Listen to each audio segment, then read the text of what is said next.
আসসালামু আলাইকুম বন্ধুরা, কেমন আছেন সবাই? দেশ এবং দেশের বাইরে যেখান থেকে এই মুহূর্তে আমাদের আজকের এই প্রোগ্রাম দেখছেন সকলকে স্বাগত জানাচ্ছি। সাফল্যের গল্প জানাতে আমরা এই মুহূর্তে অবস্থান করছি চুয়াডাঙ্গা জীবননগর উপজেলার মানিকপুর গ্রামে। দর্শক, আজকে আমাদের দেশের মাটিতে উৎপাদিত কমলা নিয়ে একটি প্রতিবেদন আপনাদের সামনে তুলে ধরবো। বাগানে এসে মনটা ভরে যাচ্ছে এবং গাইতে ইচ্ছা করতেছে, ও আমার দেশের মাটি তোমার তরে ঠেকাই মাথা।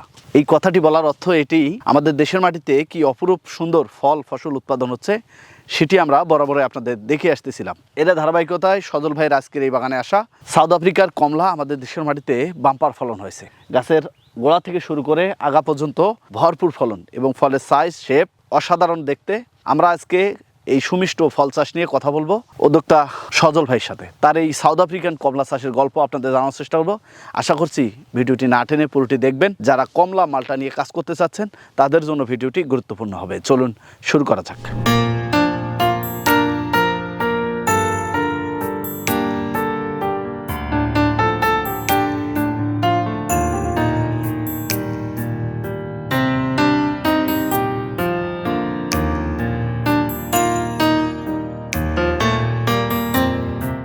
দর্শক বন্ধুরা, সজল ভাইয়ের এই বাগানে আসলে আপনারা মনে করবেন যে আমরা বাইরের দেশে অবস্থান করছি।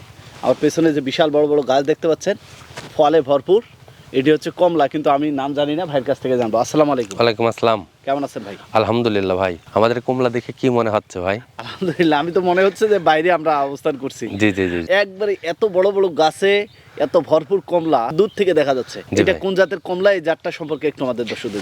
এটা হচ্ছে সাউথ আফ্রিকার কমলা। ডক্টর বিপুল মজুমদারের মাধ্যমে সংগ্রহ করেছিলাম। উনি একজন আমার গুরু মানুষ, আমার এই জাতটা বাইরের থেকে নিয়ে এসে দিয়েছিল।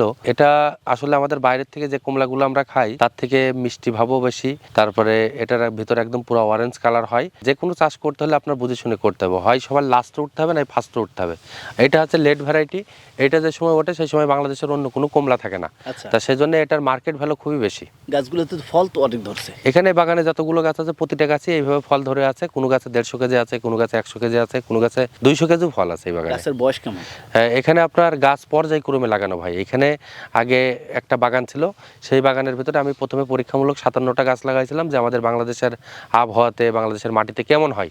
তা 57টা গাছ লাগাইছি, সেই গাছগুলোর 11 বছর বয়স। সেই গাছগুলোতে সব 200 কেজি করে ফল ধরে আছে। আর এখন যে গাছগুলোর গোড়ায় দাঁড়ায় আছে এগুলো 5 বছর বয়স, এগুলোতে মিনিমাম 100 কেজি করে ফল ধরে আছে। এটা হচ্ছে আমি চ্যালেঞ্জ করে বলতে পারি, বাংলাদেশে এখন বর্তমানে যত কমলা আছে এর সাথে টক্কর দেওয়ার মতন কোনো কমলা নেই।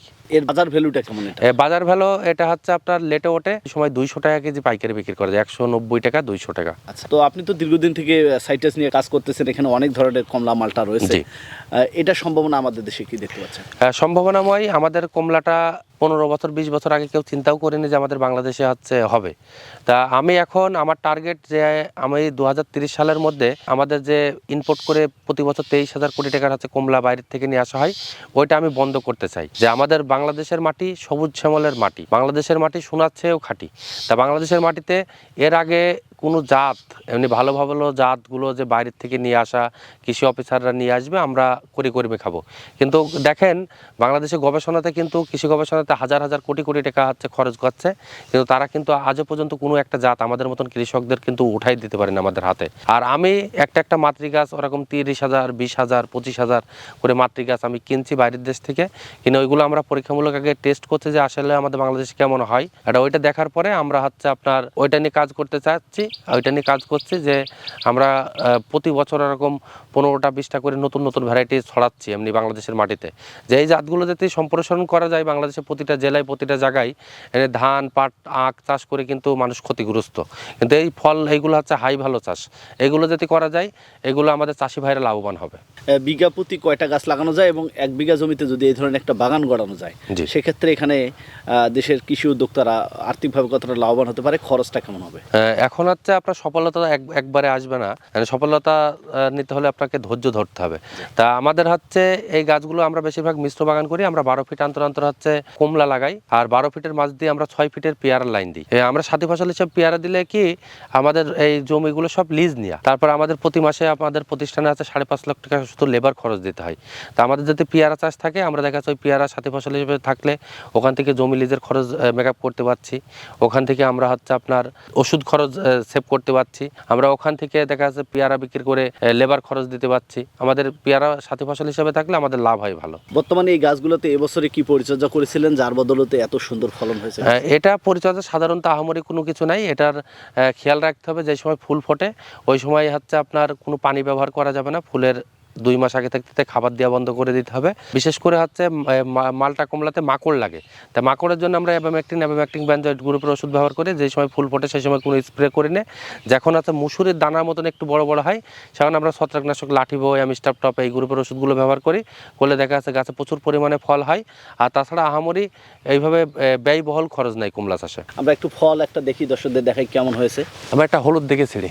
মাশাআল্লাহ দর্শক, এই ডালটাতে ফল দেখলে মন জুড়ে ফলের যাচ্ছে। সাইজটা দেখেন কত বড় সাইজ। আলহামদুলিল্লাহ, দেশে উৎপাদিত কমলা কি সুন্দর সাইজ, পুরো গাছে ফলে ভরপুর, অপূর্ব সুন্দর লাগতেছে। বিসমিল্লাহ, এটা ফল সিঁড়ি। মাশাআল্লাহ, এর তো ভেতরটা একবারে কোনো অংশে বাইরের যে এর কমলা রস আছে দেখলে তাতে- আপনার হয়ে যাবে, মাথা খারাপ হয়ে যাবে। মাশাআল্লাহ দর্শক, কত সুন্দর কালার এবং শ্বাসটা দেখেন একবারে খুব সহজে উঠে আসতেছে। বাহ, আমরা বাইরে যে কমলাগুলো দেশে পাই এগুলো তো সাইজ ছোট হয়। হ্যাঁ সাইজ এত ছোট বড় আর ছোট। দেখেন এর রস কিন্তু এরকম ফেটে বের হচ্ছে রস দেখেন। পেটে বাইরে দিচ্ছে না। দর্শক আমরা একটু খেয়ে দেখি। বিসমিল্লাহ, আলহামদুলিল্লাহ, মনটা ভরে গেল। এখান থেকে আয় কেমন হবে? আমি এবছর আয় করছি যে আমাদের হচ্ছে 1 বিঘা জমিতে যেগুলো 5 বছরের গাছ আছে 4.5 লাখ থেকে 5 লক্ষ টাকার ফল বিক্রি করবো। ওখানে দেখা সর্বোচ্চ আমার খরচ হলে 1 লক্ষ টাকা খরচ হবে। আচ্ছা সজল ভাই, এই বাগান তো বাড়বে দিন দিন নাকি? হ্যাঁ এই বাগানটা আমি নিজেও বাড়াচ্ছি আর এটার রেজাল্ট আলহামদুলিল্লাহ খুবই ভালো। আর এটা হচ্ছে আমি চাই যে বাংলাদেশে প্রতিটা জেলায় প্রতিটা জায়গায় যদি ছাদ বাগানের উপরেও একটা শখ করে লাগাই রাখে আমাদের ভিটামিন সি মিনারেলের ঘাটতি পূরণ হবে।